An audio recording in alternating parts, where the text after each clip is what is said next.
Just want to thank you for coming out here and answering all these questions to start off. My biggest problem with Donald Trump is I feel like throughout his political career, he's built it around just degrading, belittling, and insulting anybody who disagrees with him. I strongly believe that a house divided against itself cannot stand, and I think his approach to politics in the United States is making us more divided, and I think in the long term we will see repercussions for that. Okay, what's the question? Well, whether or not you agree with that assessment of that I situation. don't. We won the election, so I mean, like, what is the relevant question, though? Well, the relevant question is, do you think that approach to politics and where the stigma is right now is going to be dire in No, I think it's coming? somewhat of a miscategorization. I mean, are there things that he says that I wouldn't say? Is there a style that he employs that I don't employ? You see how I do things. It's not always like that. Right. But can you acknowledge he also keeps his promises? That's pretty good, right? Well, I mean, not necessarily all his property. The war was supposed to end on day one. The war didn't end on day one. I mean, again, there is some political bravado to some of this stuff, but the border is secure, right? Well, it's more secure now. No, yes. it's totally secure. We have literally nobody coming across the southern border. I mean, so he in the first term he kept promise after promise after promise after promise, and so I guess what would you prefer? Someone like Donald Trump that has a style you don't like, or someone like George W. Bush that has a style you like and was a terrible, awful, lying president? Well, it's less of, I mean, the style is going to turn into big demonstrations that we see across the country where it becomes vulgar and it becomes difficult to work with one another. I mean, if you look at kind of, I mean, you can pick January 6th or you could pick riots on the left side. You saw this kid that got punched by a professor here for wearing a Trump hat? No, but it's the other side doing it. We're not doing that. But it's both sides. Well, okay, January 6th is an example of that happening. Okay, how about on the something right, within also, the last 3 years? Anything within the last 3 years? Within the last 3 years. You can't name a single example of right-wing violence in the last 3 years.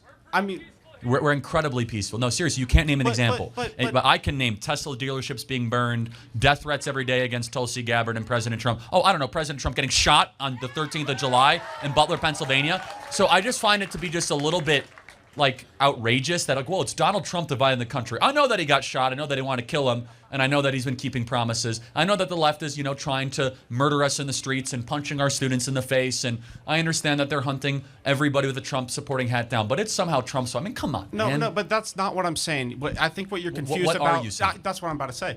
What I think you're confused about is I'm not saying that I'm in support of what's happening on the left. I think the kid that got punched out in front of the Coug, awful situation. I think burning down Teslas, creating violence on the left side, I think that's an awful thing to do. I do agree with that. But I think that Donald Trump, and I mean the President of the United States ultimately has some form of a responsibility to try to unite people. And I think that the stigma on both sides is just rising up. And I think that's as a result of the leader we have now. And also the final point just on January 6th, just because January 6th happened 4 years ago opposed to 3 doesn't make it any less significant in this conversation. Again, 90% of the people there did nothing violent. They walked into the Capitol. They said a prayer. They didn't touch a police officer. They didn't do anything with the windows. And if we want to talk about violence, they did something with the windows. Again, less than 10. Again, like there were like maybe 50 people that were violent there, and over 2,000 people got arrested or convicted. The largest manhunt in federal government history. But again, while we're talking about, I don't know, mass violence and all this, like, you remember the summer of 2020 where actually like material violent crime went up across the country? I know that you're not saying it's good. I don't agree with that. But I know, but it's just like, what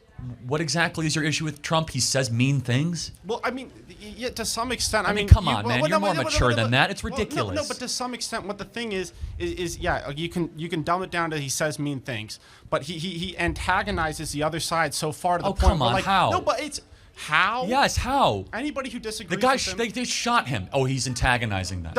They try to put him in jail for 700 years. Oh, he's antagonizing them. I'm not. That's not what I'm saying. No, show me examples. Tell me exactly how Trump is antagonizing the other side. Well, it's not just the other side. It's Republicans as well. Show me. No. Come on. Where are your examples? Okay. Well, I mean, from the Republican side, just as a specific instance, at a 2015 Iowa forum when John McCain. That's 10 years ago, man. But he was 60 some odd years old 10 years ago. This is an outrageous claim. I mean, can you name anything within the last decade that Donald Trump has done to divide the country? Like, seriously, it's like, oh, he's antagonizing. Well, there was a thing in 2015 at an Iowa. Okay, well, just take the debate then against Kamala Harris, a fear-mongering example where he's talking about illegal immigrants coming over and eating the cats and dogs. Well, There's a lot of evidence to show There's the Haitian. not a lot of evidence to the 100%. No, You have been there's propagandized by the media. In Springfield, Ohio, there's literally reports of missing dogs, over 75 dogs missing, and Haitians are known, by the way, to go and pick up cats and eat them. It is part of voodoo culture. You can laugh about it, but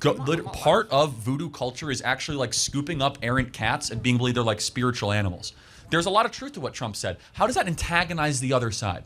Because it creates a situation where it seems like what's going on is worse than it actually is. It's offensive to a lot of illegal immigrants that look at that. Oh, it's offensive to the people that broke into our country. I'm sorry, leave. You broke into America. I'm sorry that we're offending you. I'm so sorry. You broke into our country and that you're here illegally. Did I offend you? You don't eat dogs? Okay, then go back to Mexico. Sorry. I meant to say legal immigrants. I apologize. No, it's fine. But I mean, at some point, like, you got to admit, man, like, you're going to like nitpick on things that Trump have said when he is up an existential force that is trying to destroy this country as we know it, that is trying to debase everything we care about. Joe Biden let 10 million people into this country with no idea who they were. How is that not high treason? Well, I agree with you on the Biden administration's approach with the border was not the best, but then you can also point to when they really sat down and was like, okay, we need to make a bipartisan bill that's going to be able to... We didn't need the bill, though. That's the thing. It was a scam. He closed the border in 10 days. So you're believing the media propaganda. Okay. Biden never needed a bill. It was a ploy. Donald Trump did it with no bill in literally a week. Yeah, no, I understand. Well, yeah. So then why did we need a bill? Well, what I'm saying is that he tried to take strides to secure the border more, and Donald Trump... That's a bunch of crap. No, it's not. In the summer before the election, he pushed forward some policy working with Republicans that would secure the border. Donald Trump called him up and he said, listen, this is not going to be good for our election. Kill it. That's not... Again, you believe so much of the media lies. In the bill, it would have allowed 5,000 people a day to come across the border. Do you know that was in the bill? And it turns out none of that bill was necessary because Trump just closed it on day one. Again, we didn't need a bill. We needed a new president. So I'm not even sure what to make of all this, except for the fact that, like, you instead should be coming up and be like, you know what? I'm so glad that we have President Trump fighting for us every single day, not nitpicking something he said 10 years ago at an Iowa forum. I reject the entire premise. I do. All right. I do. And that's fair. And I'm sure you do. So judge him for what he does and how he does it, which is every single day deliver on the promises for the American people. Yeah. Well, Thank you very much. Got to get